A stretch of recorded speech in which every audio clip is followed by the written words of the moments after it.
নমস্কার বন্ধুরা, ভজরিমার না কিচেনে তোমাদের সবাইকে স্বাগত। আজকে চলে এলাম আর একটা নতুন পর্ব নিয়ে।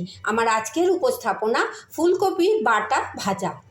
ফুলকপি দিয়ে আমরা নানা রকম রেসিপি বানাই, আজকে এইভাবে বানিয়ে আমি তোমাদের সঙ্গে শেয়ার করলাম। চলো দেখে নিই কী কী উপকরণ লাগলো আর কিভাবে এই ঐতিহ্যবাহী রান্নাটা আমি সাবেকি রান্নাটা করলাম। চলো দেখে নিই।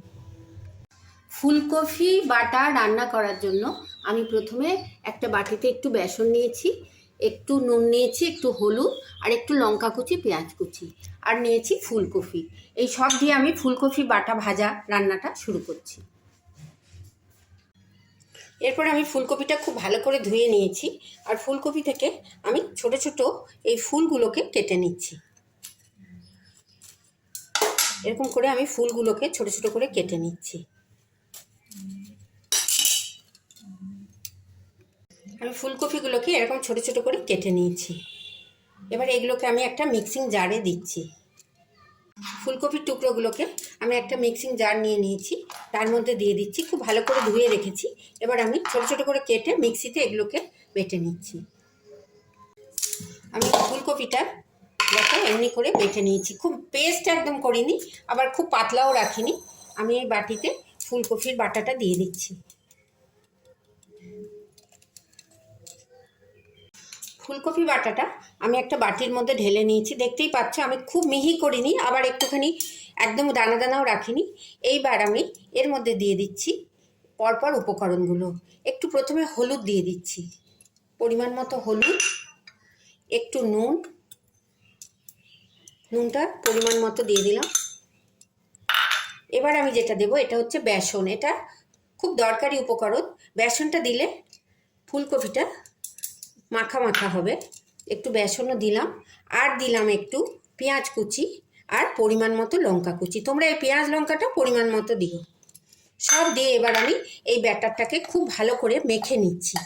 কপির থেকে জল ছেড়েছে, তাই জন্য আর জল খুব একটা দেবো না। আমি এইভাবে আমি ব্যাটারটাকে একটা মাঝামাঝি ঘনত্বের করে ভালো করে পেস্ট করে মেখে নিচ্ছি। এইভাবে আমি দেখো পুরো ফুলকপির ব্যাটারটাকে পেঁয়াজ লঙ্কা হলুদ নুন বেসন সব দিয়ে মাখিয়ে একটা এই ঘনত্বের একটা মণ্ড তৈরি করে নিলাম। এবার আমি পরবর্তী পর্যায়ে চলে যাচ্ছি। পরবর্তী পর্যায়ে আমি গ্যাসের মধ্যে একটা কড়াই বসিয়ে দিয়েছি, আর তার মধ্যে দিয়ে দেবো একটু সর্ষের তেল। এই রান্নায় সর্ষের তেলটা একটু বেশি মাপে লাগে। একটু সর্ষের তেল দিয়ে দিলাম। তেলটা একটু গরম হচ্ছে, এবার আমি এর মধ্যে দিয়ে দিচ্ছি একটু তেজপাতা আর একটু থেতো করে রাখা গোটা গরম মশলা, দারচিনি লবঙ্গ বড় এলাচ, এগুলো আমি একটু ভেজে নিচ্ছি। যখন ফোড়নের মশলাগুলো ভাজা হয়ে গেছে, তেজপাতা আর গোটা গরম মশলা, এই পর্যায়ে আমি ফুলকপি বাটা মাখা মণ্ডটা, ফুলকপিকে বেটে হাতে মেখে নিয়েছি পেঁয়াজ লঙ্কা বেসন দিয়ে, ফুলকপি বাটা মাখা মণ্ডটা আমি কড়াইয়ের মধ্যে ঢেলে দিচ্ছি। আর এটা এবার গ্যাসের ফ্লেমটা বাড়িয়ে দিয়ে খুব ভালো করে নাড়াচাড়া করব। এটা অনেকক্ষণ ধরে নাড়তে হবে, যেহেতু বেসন আছে এটা একটু তাড়াতাড়ি কড়াইয়ের গায়ে লেগে যাবে, তাই জন্য অনবরত নেড়ে যেতে হবে। আস্তে আস্তে নাড়তে নাড়তে এটার রঙটাও বদলে যাবে। আমি কিছুক্ষণ এইভাবে মণ্ডটাকে ভাজা ভাজা করে নিচ্ছি। ফুলকপির মণ্ডটা আমি খুব ভালো করে নেড়ে নিচ্ছি। এই রান্নাটা একটু সাবেকি রান্না, এটা একটু তেলটা বেশি লাগে।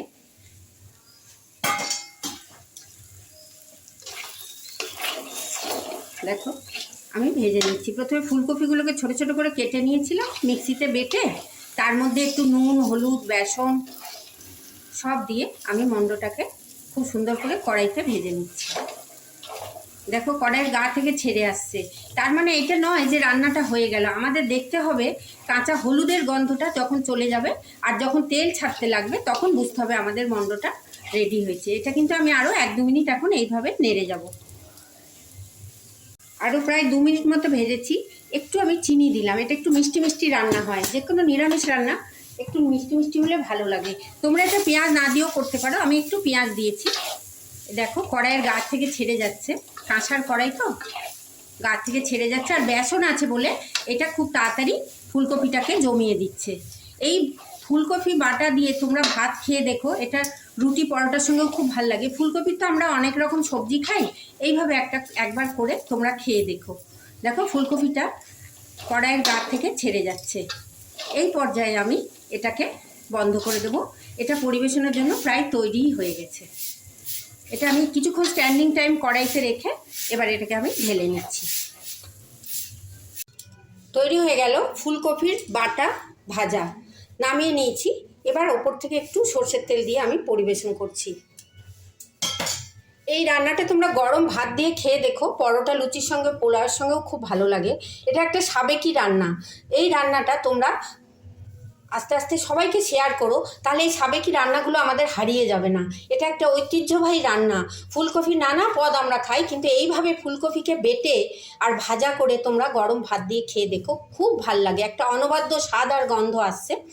যদি আমার এই ভিডিওটা তোমাদের ভালো লাগে, অনেক লাইক শেয়ার কমেন্ট করো, সাবস্ক্রাইব করে বেল আইকন প্রেস করো, যাতে আমার সমস্ত রান্নার ভিডিও তোমরা সবার আগে দেখতে পাও। কোন বন্ধু কোথা থেকে দেখছো জানিও। সবাই খুব ভালো থেকো, সুস্থ থেকো, সাবধানে থেকো। এইভাবে একবার ফুলকপি বাটা বানিয়ে ঘরে খেয়ে দেখো। ধন্যবাদ।